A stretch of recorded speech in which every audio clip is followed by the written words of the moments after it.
He thought I was just another department head, a name to scratch off his slide deck. What he didn't know, I owned the table he was about to present at. The email firing me came Friday morning. The emergency meeting Monday at 9. He had 72 hours to enjoy his illusion of control. By the time he realized who he'd just dismissed, it would be too late. The board would already know, the recordings would already be playing, and his carefully orchestrated takeover would crumble like the house of cards it always was.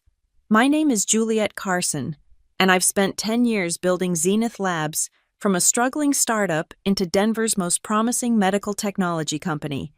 Not that you'd know it from the email that landed in my inbox at 8:47 a.m. on a crisp Friday morning. Effective immediately. Your position as Chief Strategy Officer has been eliminated as part of our comprehensive restructuring initiative. Please coordinate with HR for transition procedures. No meeting, no discussion, just pixels on a screen signed by our new CEO, Bryce Holloway, a man who'd been in the building for exactly 43 days. I read it twice, then closed my laptop with the deliberate care of someone defusing a bomb. Around me, the executive floor hummed with its usual morning rhythm, coffee brewing, keyboards clicking, lives about to be upended.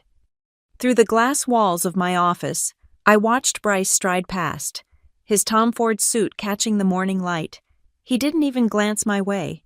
To him, I was already a ghost, another female executive who'd failed to adapt to the new vision. That's how he'd framed it when he'd pushed out Rachel from operations 2 weeks ago, and Maria from clinical development the week before that. The pattern was surgical in its precision. Target the women who'd been here longest, question their methods in public meetings, interrupt their presentations, schedule urgent calls during their strategic planning sessions. Death by 1,000 microaggressions until they either broke or gave him the excuse he needed. I'd watched it all unfold from my corner office, taking notes in the leather journal my mentor had given me when I'd first joined Zenith. Every slight, every maneuver, every carefully orchestrated humiliation. What Bryce didn't know, what none of them knew, was that I wasn't just another department head clinging to a 6-figure salary and a parking spot. 7 years ago, when Zenith teetered on the edge of bankruptcy, I'd quietly funneled $15 million through Carson Group, the investment firm I'd inherited from my grandmother. The deal was structured through so many shell companies and intermediaries that my name appeared nowhere on the public records. 53%. That's what I owned.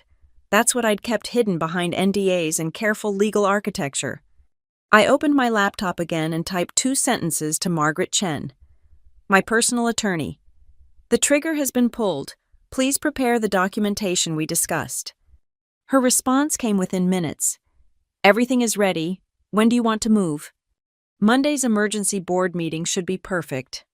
I spent the rest of the morning in my usual routine. Attended the product development stand-up. Reviewed the quarterly projections. Smiled at Bryce when he passed me in the hallway and told him I understood the need for fresh perspectives. I'm glad you're taking this professionally, he said, his voice carrying that particular tone of condescension he reserved for women he considered beneath him. Not everyone has your maturity. I've learned to pick my battles, I replied. He clasped my shoulder, a gesture meant to assert dominance disguised as sympathy. That's why you lasted as long as you did.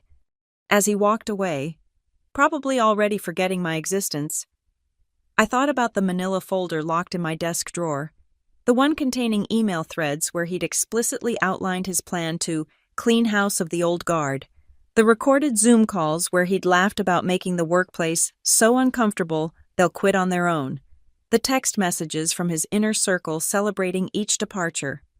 But the crown jewel, a recording from his private meeting with 2 board members last Tuesday, where he'd said, clear as day, Juliet Carson will be gone before Q2. I'll make sure the board sees her as a liability.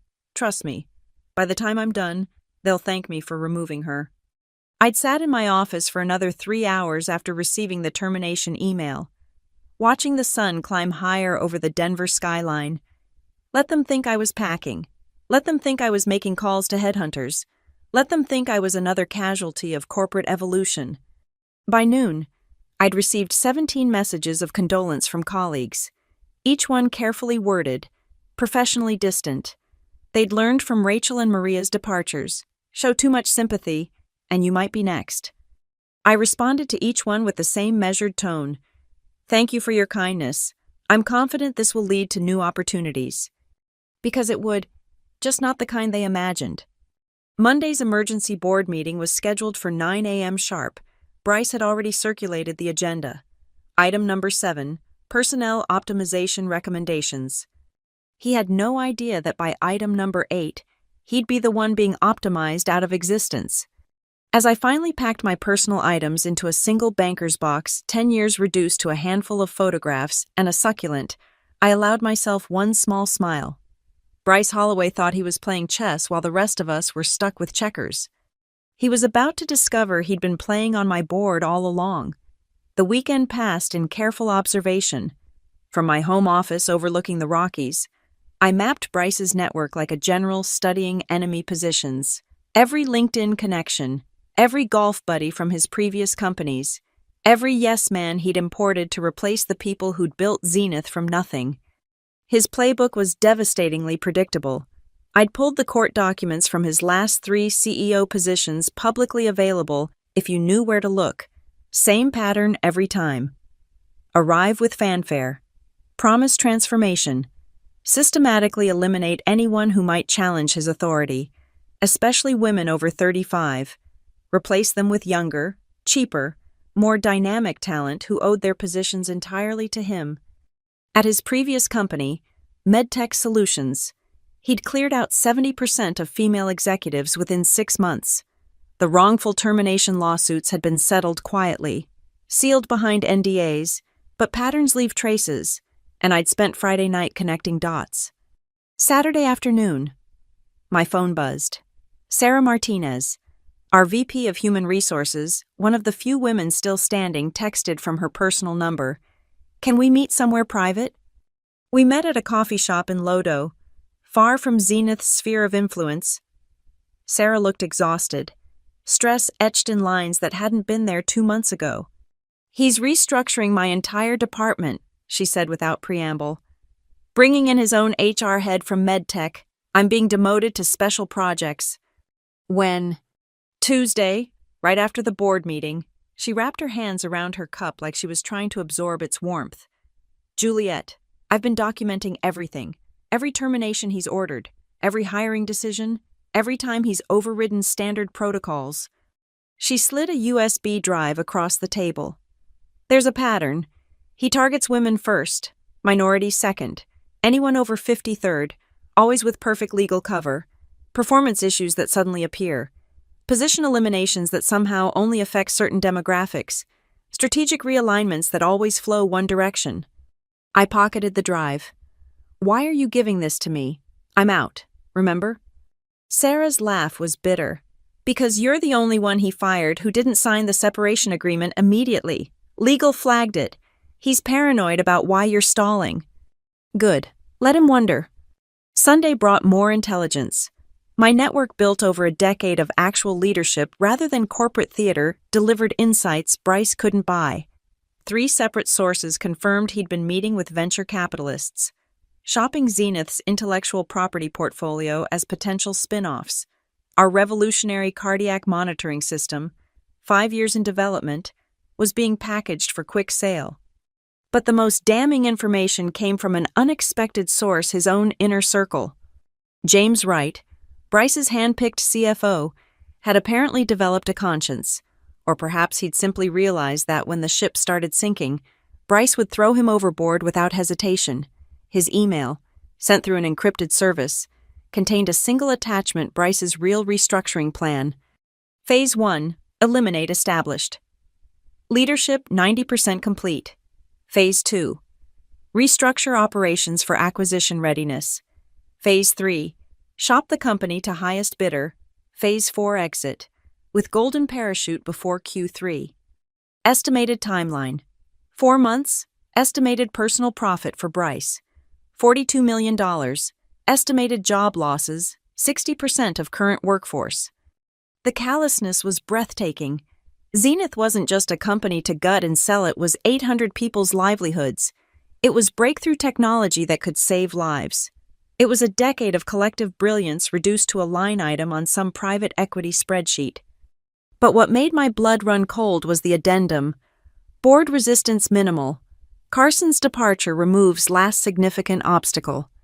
He thought I was his biggest problem because I asked hard questions in meetings, because I insisted on data to back up his revolutionary initiatives, because I refused to rubber stamp decisions that prioritize short-term gains over long-term stability. He had no idea that I wasn't an obstacle. I was the mountain. By Sunday evening, I'd assembled everything into a comprehensive package: the harassment patterns, the recorded conversations, the financial manipulations, the strategic decimation of our company disguised as innovation.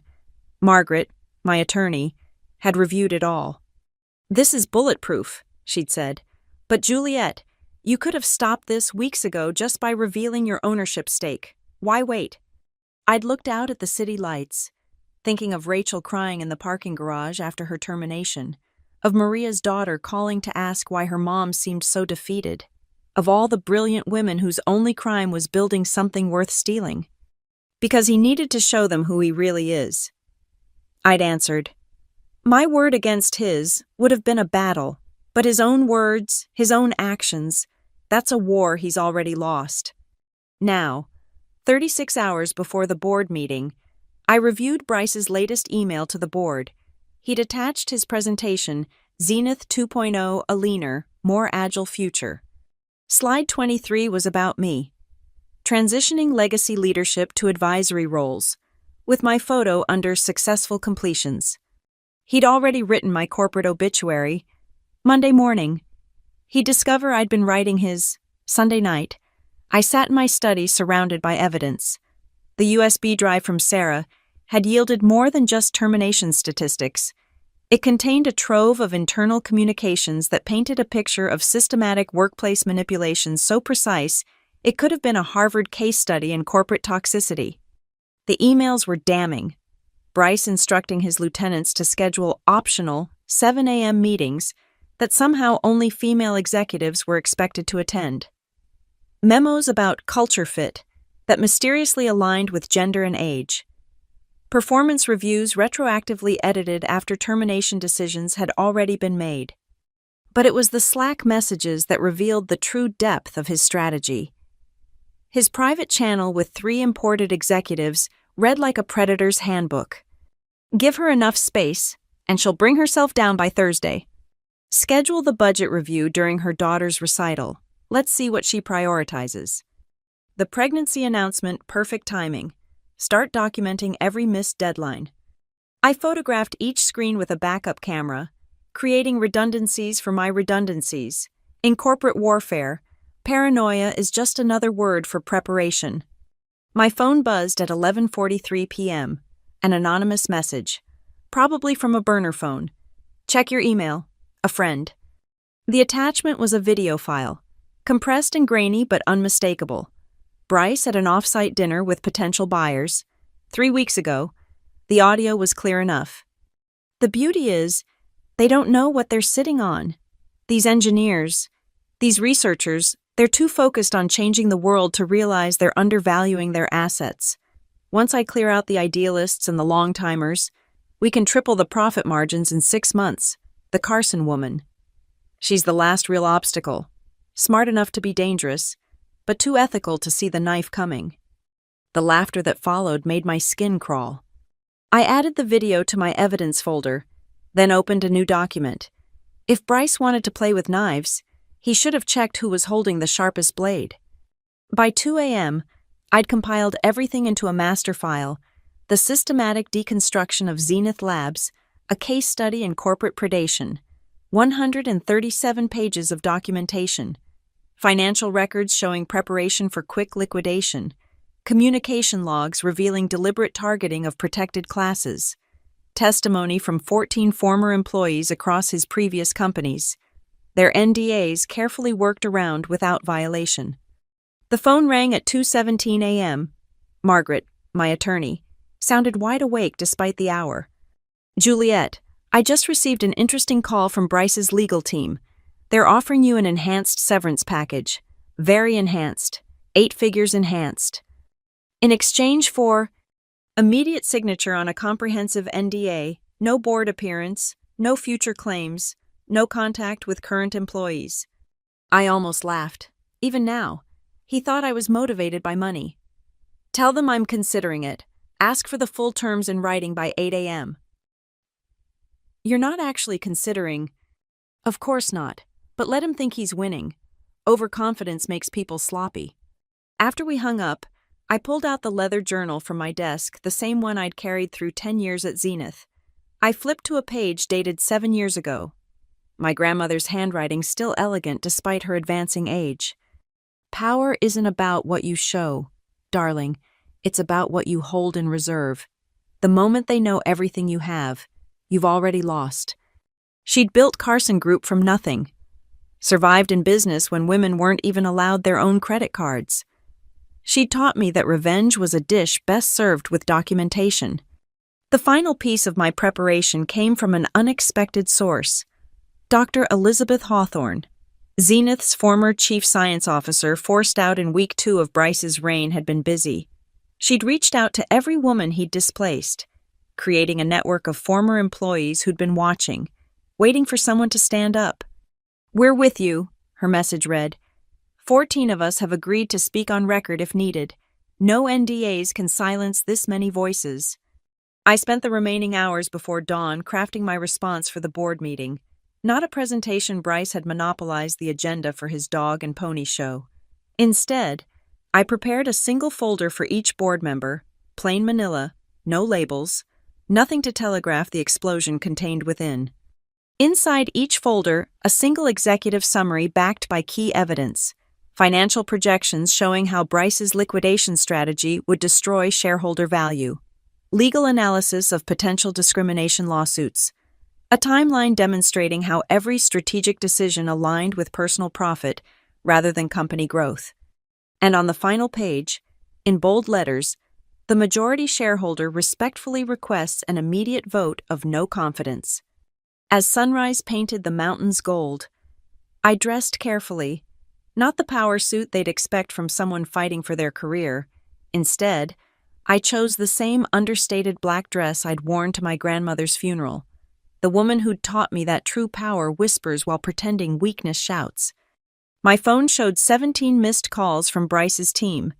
The offered settlement had climbed to $12 million by 7 a.m. By 8, they were promising $15 million and a glowing recommendation. I didn't respond. Instead, I sent a single text to the board chairman. "I'll be attending today's meeting. Please ensure security is present." His response was immediate. "Security, is there a threat?" "Only to fiction. Truth requires no protection."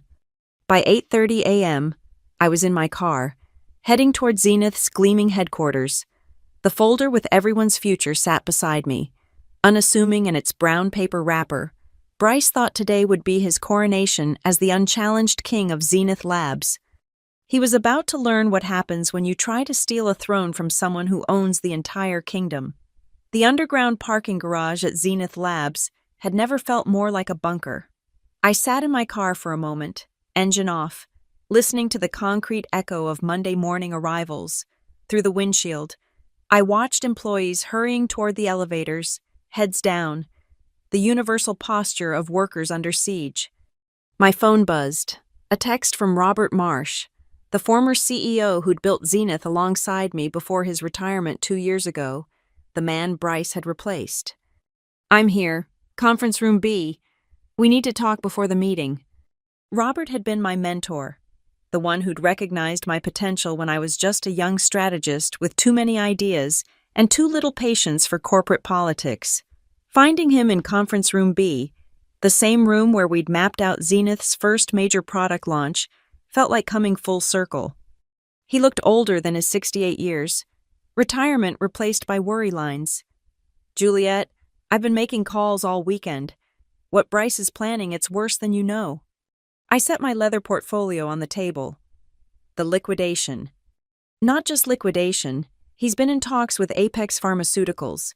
They want our patents, our research team, everything innovative about Zenith. The rest the manufacturing, the support staff. The infrastructure we spent a decade building will be carved up and sold for parts. How long have you known? Robert's shoulders sagged. Board member David Kim reached out Friday night.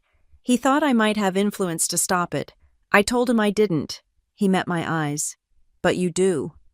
I pulled out a single folder from my portfolio, sliding it across the table. Robert opened it, his expression shifting from curiosity to shock as he absorbed the first page. Carson Group, 53%. He looked up. All this time. Grandmother always said the best shield is the one your enemy never sees coming. Robert flipped through the evidence, his face darkening with each page. This recording from the Whitmore dinner, Bryce actually said he was targeting women specifically. That's just the appetizer. Check page 47. He founded the email chain where Bryce explicitly outlined using pregnancy discrimination as a tool for natural workforce reduction. Robert's hands shook slightly as he set the folder down. My God, we hired a corporate psychopath. No, I corrected. You hired a corporate psychopath. I just inherited him. A knock interrupted us. Sarah Martinez peered in, her face drawn but determined. The pre-meeting is starting. Bryce is already in the main conference room, setting up his presentation. Robert stood, folder in hand. What do you need from me? Just watch, and when the time comes, remember who built this company and who's trying to destroy it. The walk to the main conference room felt both endless and too brief. Through the glass walls, I could see the board assembling 12 people who held Zenith's future in their hands, most unaware they were about to witness a corporate execution. Bryce stood at the presentation screen, his silver hair perfectly styled, his movements radiating the confidence of a man who'd never lost a boardroom battle. His inner circle flanked him like lieutenants, all men, all under 40, all hired within the last 6 weeks. I paused at the door, remembering another piece of grandmother's wisdom. Never interrupt an enemy when he's making a mistake, but always ensure you have a front row seat to watch him make it. As I entered, conversation stuttered to a halt. Bryce's smile flickered for just a moment before returning full force. Juliet, I wasn't expecting you. I thought we'd agreed. You agreed. I listened. There's a difference. I took my usual seat, the one I'd occupied for 100 board meetings before this. Please, don't let me interrupt. I'm fascinated to hear about Zenith's future. Board Chairman William Foster cleared his throat.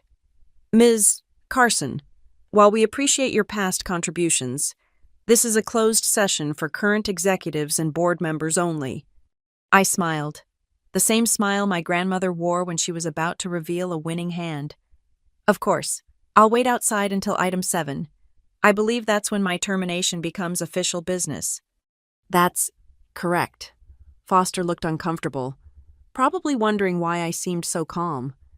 Perfect. I'll just leave these here for your review.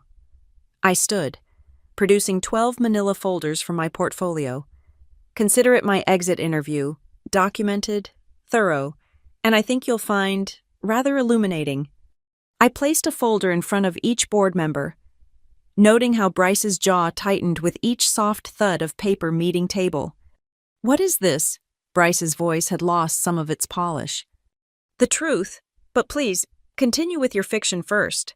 I'm sure the contrast will be educational. I moved toward the door, then paused. Oh, and Bryce, your legal team's latest offer came in at $15 million.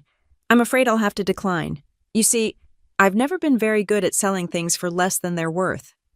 The last thing I saw before the door closed was David Kim opening his folder, his eyes widening at the first page. The fuse was lit. Now all I had to do was wait for the explosion. I settled into a chair in the corridor, pulled out my phone, and sent a single message to Margaret. The board has the package. Start the clock.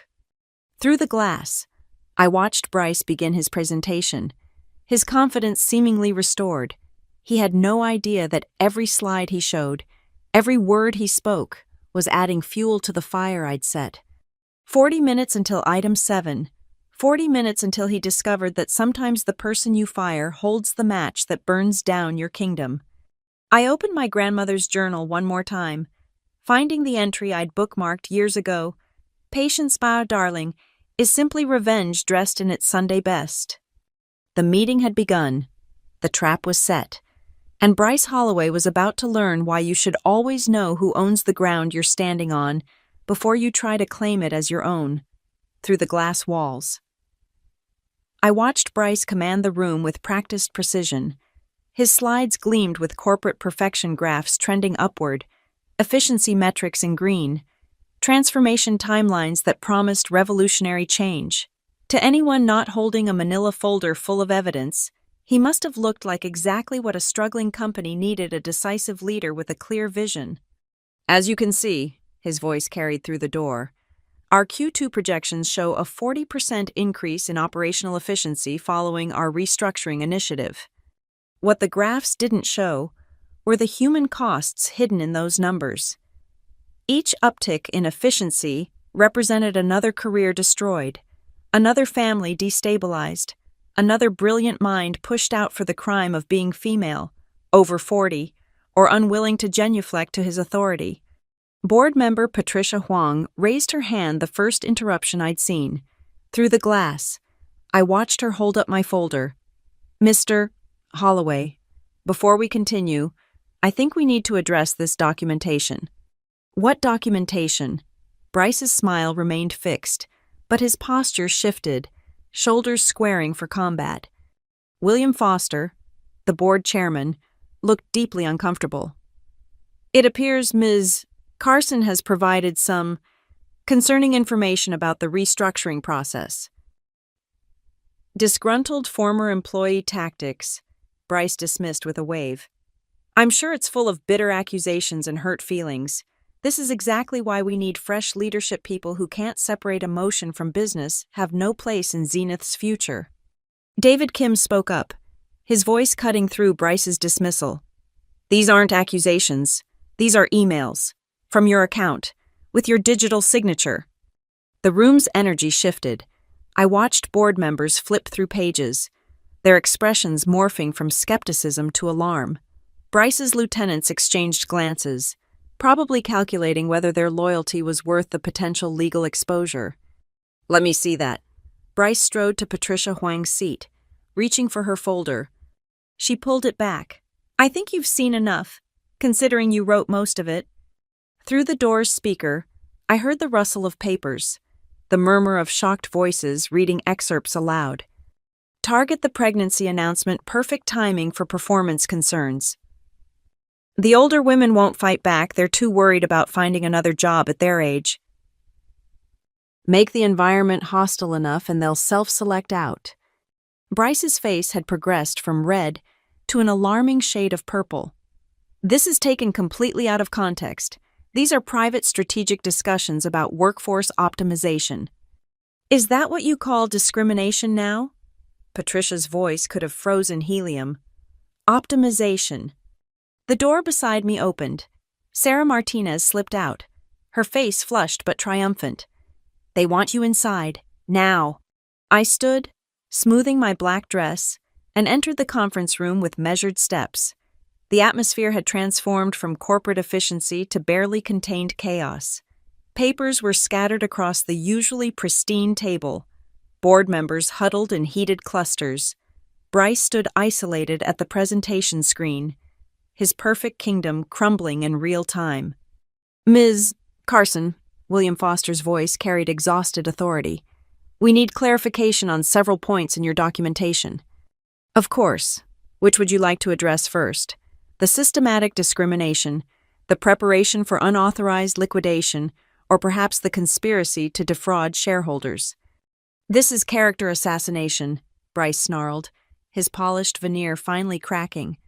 I've done nothing but try to save this company from stagnation. If some people couldn't keep up with necessary changes, I pulled out my phone, scrolling to a saved file.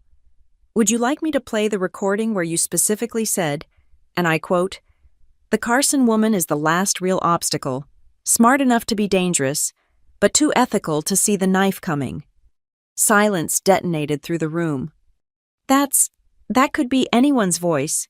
Deep fakes are time-stamped, geotagged, with metadata placing you at the Whitmore restaurant 3 weeks ago. Table 12, if anyone's wondering. The salmon was excellent. I heard. David Kim leaned forward. How do you have this? When you plan to destroy something I spent 10 years building, you'd be amazed how many people want to help stop you. I looked around the room, meeting each board member's eyes. 14 former employees, 3 current executives, 2 restaurant servers with exceptional hearing, and 1 CEO who thought he was too clever to be caught. Even if this is all true, William Foster interjected, struggling to regain control. You're no longer an employee here. What standing do you have to bring this to the board? The moment had arrived. I reached into my portfolio and withdrew a single document, the one piece of paper that would flip the entire game board. Perhaps I should clarify my position. I handed the document to Foster. I'm not here as a former employee. I'm here as the majority shareholder of Zenith Labs. The words landed like a bomb. Foster's hands shook as he read the ownership documentation. 53%, through Carson Group. Impossible, Bryce's voice cracked. The shareholder registry shows exactly what I wanted it to show. Shell companies, investment funds, legal structures that kept my name off the public records while ensuring I maintained control. I turned to face him directly. You spent so much time studying Zenith's weaknesses, you never bothered to ask who actually owned it. But you worked here, as an employee. Why would you? Because I believe in building things, not destroying them, because I wanted to see what we could create together, not what I could extract alone. I gestured to the scattered evidence of his crimes. You showed me exactly what happens when leadership prioritizes personal gain over collective success. Robert Marsh stood up, his voice carrying the weight of history. I move for an immediate vote of no confidence in CEO Bryce Holloway. Seconded. Patricia Huang's response was instant. This is a coup, Bryce sputtered. You can't just… Actually, I interrupted, I can… majority shareholder privilege, but I prefer democracy when possible. I looked at Foster. Shall we vote? The boardroom fell into a silence so complete I could hear the air conditionings whisper. 12 faces turned toward me, processing the revelation that had just shattered their understanding of Zenith's power structure.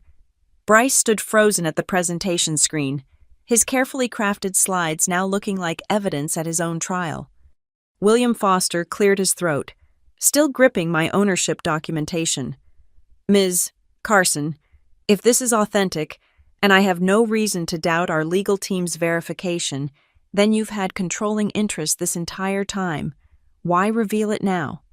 Because power isn't about what you can do, I said, moving to stand at the opposite end of the table from Bryce. It's about what you should do, and sometimes you need to let someone show their true nature before you stop them. This is entrapment. Bryce's voice had lost all its polish, raw desperation bleeding through. You set me up. You let me make decisions, implement changes. I let you reveal yourself. I pulled out my phone again. Speaking of which, the board should hear this. It's from your private dinner with Apex Pharmaceuticals last Tuesday. The recording filled the room, Bryce's voice unmistakable despite the background restaurant noise. The beauty of this acquisition is that the current shareholders don't understand Zenith's true value.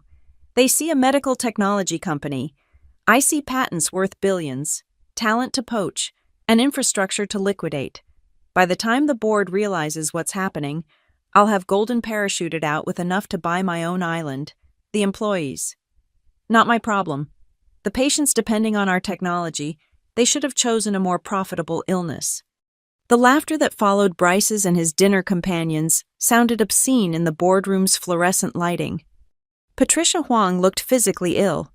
You were planning to destroy everything. The cardiac monitoring system alone could save thousands of lives annually. Business is business, Bryce started, but David Kim cut him off. No, business is about creating value, not extracting it like a parasite. He turned to me. You have 53%. You could have fired him yourself. Why this elaborate exposure?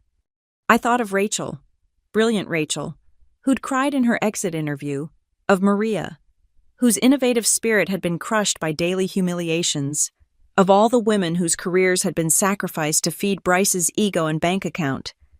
Because the board hired him, the board empowered him, and the board needed to see exactly what they'd unleashed on 800 employees who trusted leadership to protect their futures. You manipulative, Bryce stepped toward me, but Robert Marsh stood, blocking his path. Sit down. Holloway, you're done talking. I haven't even gotten to the best part, I continued, pulling out the final document from my portfolio. Mr. Holloway, in your eagerness to force me out, you made one crucial error. You never actually verified my severance agreement signature. His face went white. You said you'd sign. I said I'd consider your offer, which I did, for about 3 seconds.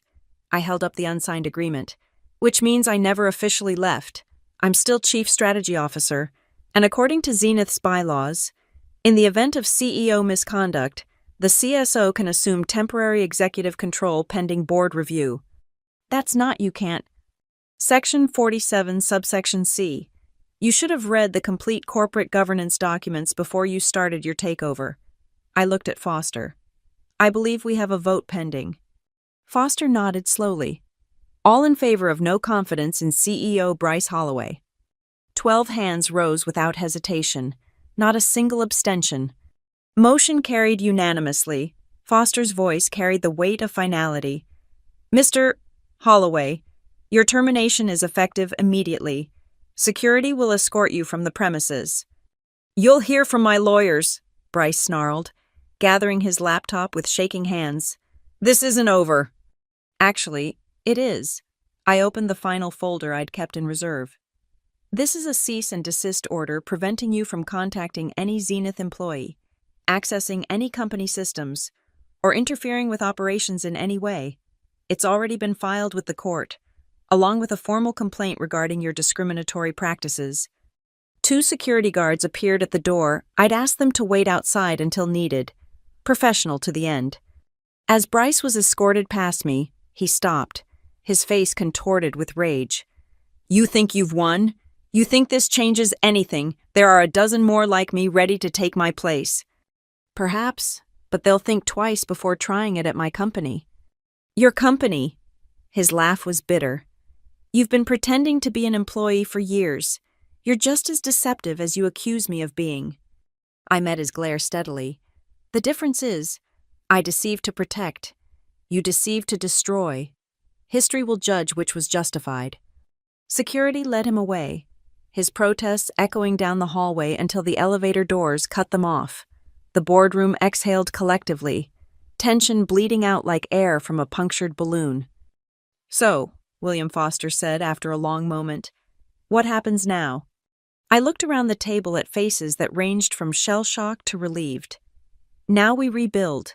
We bring back the people he forced out, if they'll have us. We refocus on innovation instead of liquidation. We remember that profit without purpose is just greed with a business plan. And the CEO position, Patricia asked. We'll conduct a proper search. Take our time. Find someone who understands that leadership is about lifting others up, not stepping on them to climb higher. I gathered my papers, the weight of the morning suddenly heavy on my shoulders. In the meantime, I'll handle things. After all, I've been doing it for 7 years. The only difference is now you all know it. As board members began to disperse, murmuring amongst themselves, David Kim approached me. That recording from the restaurant, how did you manage? Let's just say that when you treat service staff like furniture, they remember, and sometimes, they remember to hit record. He shook his head, a small smile playing at his lips. Remind me never to underestimate you. Mr. Kim, I said, returning the smile. That's the first lesson Bryce should have learned. Never assume the quiet ones aren't planning something. The boardroom emptied, leaving me alone with the ghost of Bryce's abandoned presentation still glowing on the screen. I walked over and clicked it off, watching his grand vision for Zenith's future disappear into darkness.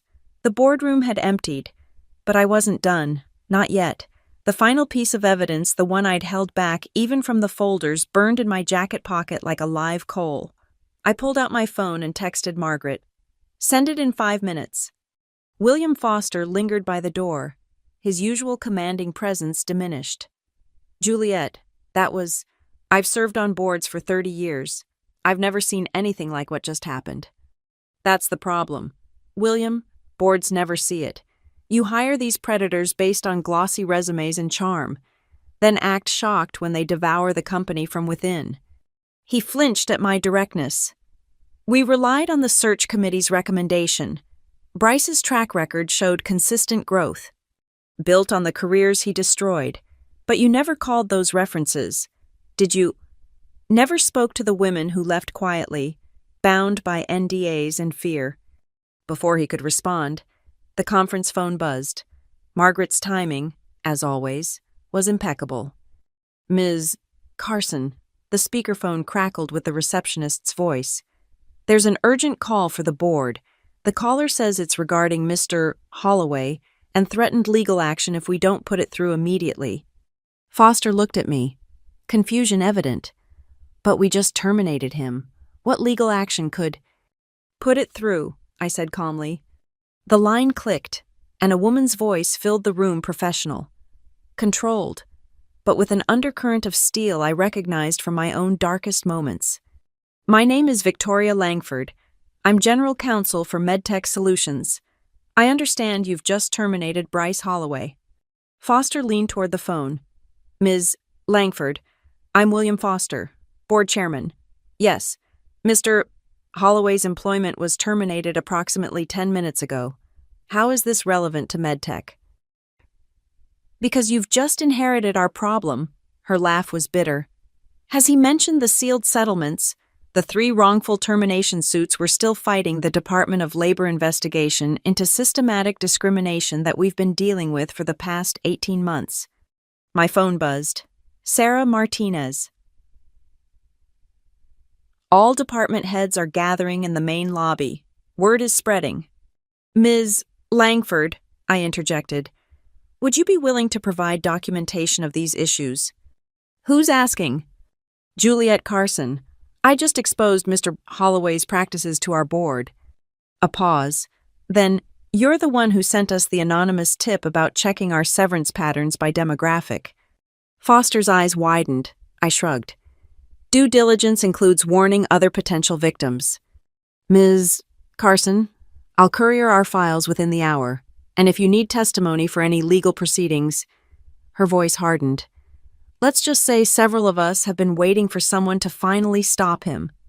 The call ended, leaving Foster staring at me with something between awe and wariness. "You've been orchestrating this for months." "Years," I corrected. "Since the first time I watched him destroy a brilliant woman's career for sport." I stood, gathering my things. "Now, if you'll excuse me, I have 800 employees who need to know their nightmare is over." I made my way to the executive elevator, each step feeling lighter than the last. Through the glass walls, I could see clusters of employees gathering, their faces a mix of confusion and hope. Word traveled fast in corporate ecosystems by now. Half the building probably knew something monumental had happened. The elevator opened to the main lobby, and conversations stopped. A sea of faces turned toward me: accounting staff, engineers, researchers, administrative assistants, all the people Bryce had deemed expendable in his pursuit of profit. I stepped forward, and someone started recording on their phone. Good. This moment deserved to be preserved. 45 minutes ago, I began, my voice carrying across the marble expanse. Bryce Holloway walked into the boardroom as CEO of Zenith Labs. 5 minutes ago, he was escorted out by security. A ripple of gasps, then spontaneous applause that I raised my hand to quiet. But this isn't about one man's fall. It's about recognizing that leadership without conscience is just tyranny with a better wardrobe. I spotted Rachel in the crowd, her eyes wide with disbelief. Effective immediately, all terminations from the past 6 weeks are under review. If you were forced out, manipulated into resigning, or constructively dismissed, please contact HR. We want you back. The applause this time was deafening, but I wasn't finished. I need to share something else. For the past 7 years, I've held majority ownership of Zenith Labs through a private investment firm. I kept this hidden not out of deception, but because I wanted to work alongside you as a colleague, not above you as an owner. Silence again, processing this revelation. But Bryce Holloway reminded me that sometimes, power must be wielded visibly to protect those who can't protect themselves. So yes, I own 53% of this company, and I promise you this, as long as I hold even a single share, no one will ever again use Zenith Labs as a personal piggy bank or a platform for discrimination. Sarah Martinez stepped forward from the crowd. What about the acquisition plans? The restructuring? Cancelled. We're not for sale. We're not downsizing. We're going back to what we do best, creating technology that saves lives. I looked around the room, meeting as many eyes as I could. It won't be easy. The damage is real. Trust has been broken. But we built this company once. We can rebuild it better. An engineer I recognized from the cardiac team called out, "What about the new executives he brought in?" Under review. Those who participated in discrimination will be terminated. Those who were simply following orders will have one chance to prove they belong here. Merit, not loyalty, will determine who stays. My phone buzzed urgently. Margaret, Bryce's lawyer on line 1, threatening wrongful termination suit. I smiled, holding up the phone so the crowd could see the message. And for anyone wondering if Mr. Holloway might return through legal channels, let me be clear, we have documented evidence of systematic discrimination, conspiracy to defraud shareholders, and breach of fiduciary duty. He's welcome to sue. Discovery will be fascinating. Laughter rippled through the lobby, not bitter or vindictive, but the release of people who'd been holding their breath for weeks. One last thing, I said as people began to disperse. The executive floor is being reorganized, the corner office overlooking the mountains. It's becoming a meditation and wellness room, because the best view in the building shouldn't belong to one person, it should belong to everyone. As employees returned to their departments, buzzing with renewed energy, I felt a hand on my shoulder. Robert Marsh stood beside me, his eyes suspiciously bright. "Your grandmother would be proud," he said quietly. I thought of her journal, still in my office, filled with wisdom about power and patience and knowing when to strike. She always said the best revenge isn't destroying your enemies, it's building something so strong they can't tear it down. "Speaking of building," Robert said, "the board wants to discuss interim CEO arrangements. I may have suggested someone with a proven track record and unusual insight into company ownership." I laughed, the first genuine laugh I'd had in weeks. One crisis at a time. "Robert, first, let's get our people back. Then we can worry about titles."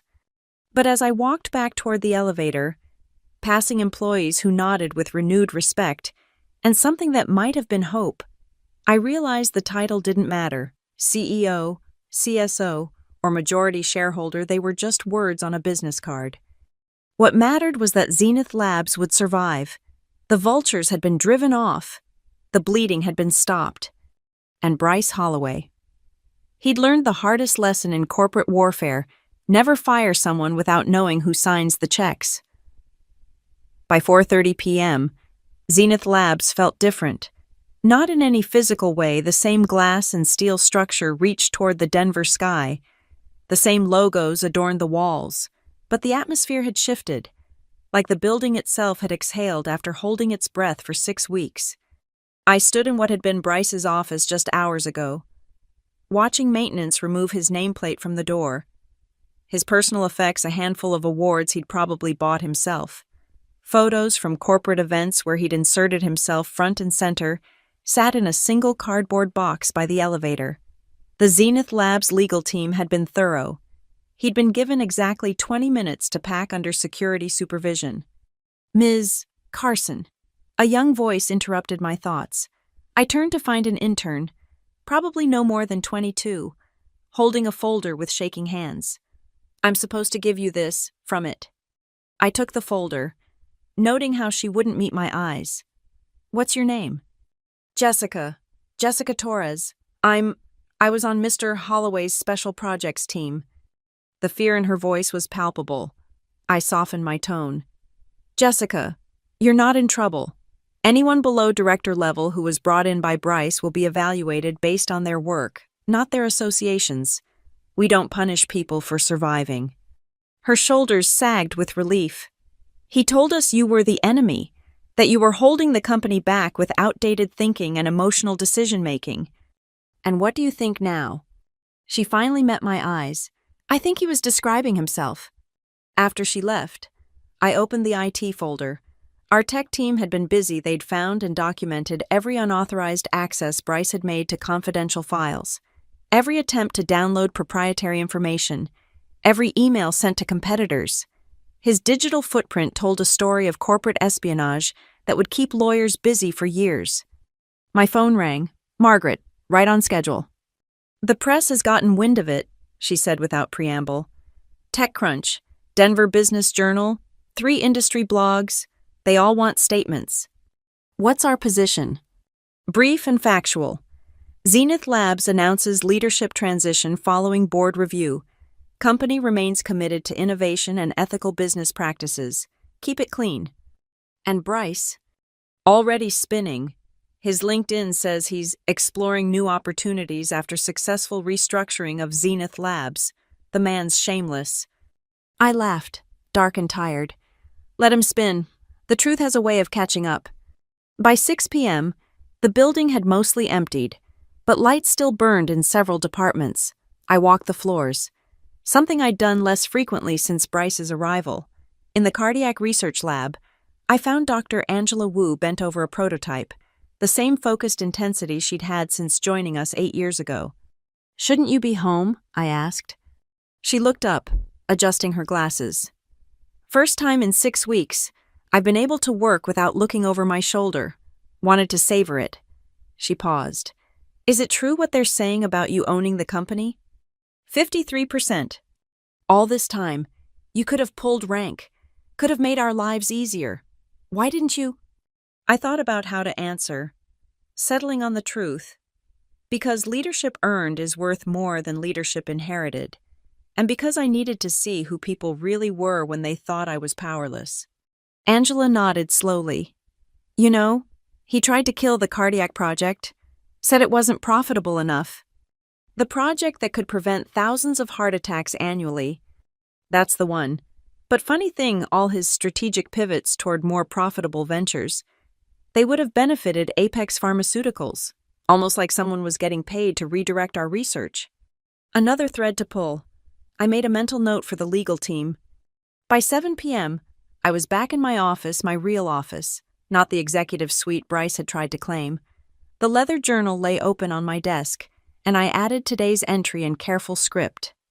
Power revealed is power diminished, but power concealed too long becomes complicity. The art is knowing when to show your hand. Today we showed ours. Tomorrow, we rebuild. A knock interrupted my writing. Rachel Chen stood in the doorway, looking simultaneously exhausted and exhilarated. I got the call an hour ago, she said. HR wants me back. Same position, same compensation, formal apology from the board. And I said yes, but Juliet, she stepped inside, closing the door. I need to know this won't happen again. I can't go through another Bryce Holloway. Sit, I said, gesturing to the chair across from my desk. What would it take for you to feel safe here again? She considered carefully. Transparency, real protection for whistleblowers, a board that actually pays attention, and maybe leadership that doesn't hide in shadows, even with good intentions. Fair points, all of them, which is why I'm proposing a new structure. Employee representation on the board, anonymous reporting systems that bypass the C-suite entirely, and full disclosure of major shareholders. I met her eyes. No more secrets, no more shadows. That's a radical change. Radical times require radical responses. We almost lost everything to a man who weaponized corporate culture. If we don't change, we're just waiting for the next predator. Rachel smiled for the first time since entering. When do I start? Monday, but take the week if you need it. Healing doesn't follow corporate schedules. After she left, I turned back to the window, watching the last light fade over the mountains. Somewhere in the city below, Bryce Holloway was probably on the phone with recruiters, spinning his 6-week tenure into a triumph of strategic vision. Let him. The business world had a way of marking its predators, even if it took time. My phone buzzed one last time. A message from Victoria Langford at MedTech. Heard the news. Thank you for doing what we couldn't. The files we sent should help with any legal challenges. P.S. Check your email. You're not the only one he underestimated. The attachment was a joint letter from 14 women across 3 companies, all former victims of Bryce's management style, offering to testify if needed. The network of resistance he'd never seen coming. I closed my laptop, gathered my things, and headed for the elevator. In the lobby, the night security guard Thomas, who'd been here even longer than me, smiled broadly. Hell of a day, Ms. Carson. That it was, Thomas. My daughter works in accounting. Said you're bringing people back. Said you stood up there and promised to protect them. I did. He nodded approvingly. About time someone remembered what this place was built for. As I walked to my car, I thought about all the Bryces out there, the corporate raiders, the culture destroyers, the men who saw companies as carcasses to strip rather than communities to nurture. We'd won this battle, but the war continued every day in boardrooms across the country. But tonight, at least, Zenith Labs was safe. 800 people would sleep better knowing their jobs weren't being packaged for sale. Innovations that could save lives would continue development, and one predator had learned that sometimes. The person you dismiss holds the power to dismiss you right back. The parking garage echoed with my footsteps, but it didn't feel empty anymore. It felt like possibility, like the first page of a better chapter. Bryce Holloway had been erased from our story in 12 hours. His legacy fear, division, destruction would take longer to heal, but we would heal, we would rebuild, and we would remember. Because that's what you do when someone tries to burn down your house. You don't just put out the fire, you build it back stronger, with better locks and smoke detectors. And you never, ever forget who lit the match. Thank you for listening to this story. I'd love to know where you're tuning in from. Drop a comment below, and let's connect. If this tale of corporate justice resonated with you, please subscribe to the channel and share your thoughts. What would you have done in Juliet's position? Let's discuss in the comments.